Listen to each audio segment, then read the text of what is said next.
श्री कृष्ण, जय श्री राधे, जय भगवत गीते, जय गुरुदेव। ओम ओम ओम।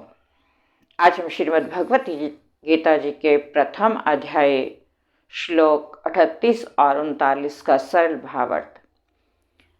इसके पूर्व श्लोक में अर्जुन भगवान कृष्ण को कह रहे हैं कि हे कृष्ण, किसी भी प्रकार से हम इन आतताइयों को, धृतराष्ट्र के पुत्रों को मारने के लिए योग्य नहीं हैं। यद्यपि तेन पश्यन्ति लोभोपहत चेत्स कुलक्षयकृतं दोषं मित्रद्रोहे च पातकं कथं न गयम् अस्माभिः पापादास् अस्मान् निवर्तितुं कुलक्षयकृतं दोषं प्रपश्याद्भिः जनार्दन। हे जनार्दन, हे कृष्ण, यद्यपि लोभ से भरे हुए चित्त वाले, लोभ के कारण जिनका विवेक नष्ट हो गया है, लोभ से भरे हुए उनके कारण ये धृतराष्ट्र के पुत्र कुल के नाश होने के दोष को और मित्रों के साथ विद्रोह करने के पाप को नहीं देख पा रहे, नहीं जान पा रहे। तो हे कृष्ण, हे जनार्दन,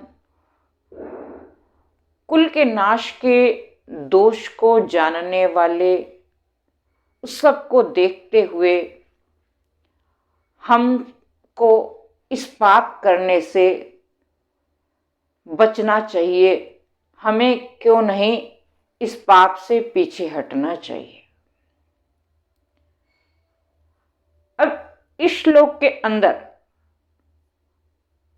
अर्जुन ने स्पष्टतः ये बात स्वीकार करी कि जो दुर्योधन आदि धृतराष्ट्र के पुत्र हैं, उनका जो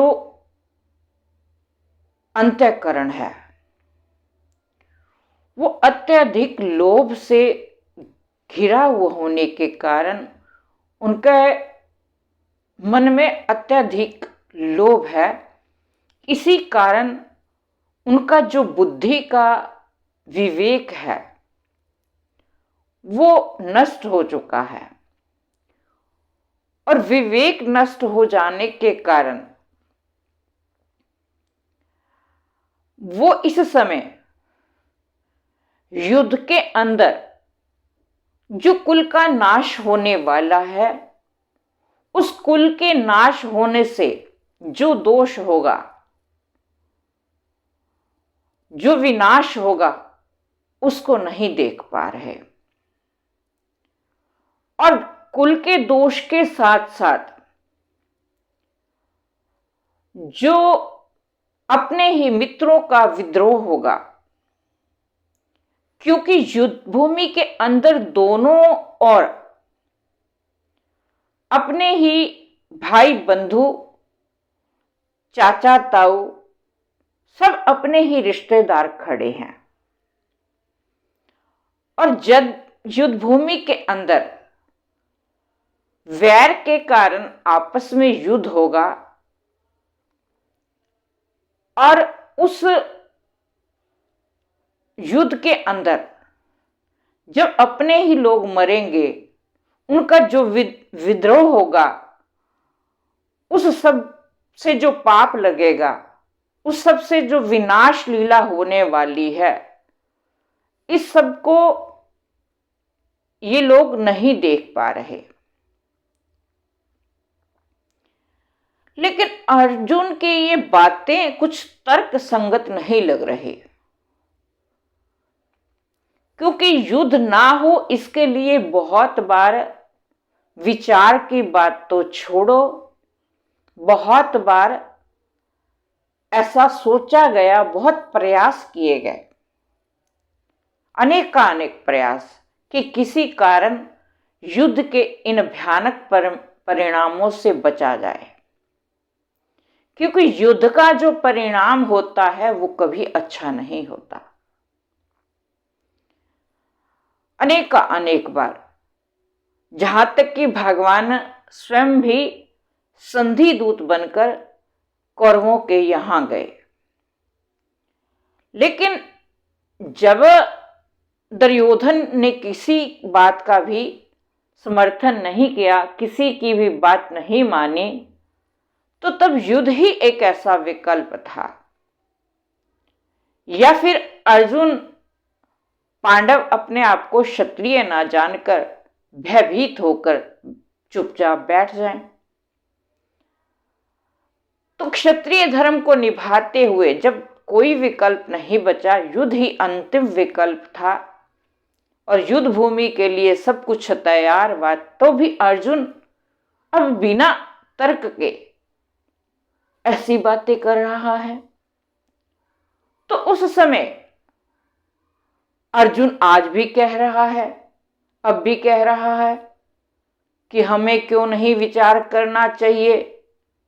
सब कुछ देखते हुए, जानते हुए अर्जुन कह रहा है कि हम सब जानते हैं कृष्ण कि युद्ध के अंदर कुल का नाश हो जाएगा, उसका हमें क्या दोष लगेगा। मित्रों का विरोध होगा, मित्रों की, भाई बंधुओं की मृत्यु होगी, उसका पाप भी हमें लगेगा। तो हमें युद्ध से हटने पर विचार करना चाहिए। लेकिन अब इन बातों का कोई अर्थ नहीं है, क्योंकि ऐसा बहुत बार हो चुका था। तो इसीलिए भगवान कृष्ण अर्जुन की बातों को सुन रहे हैं।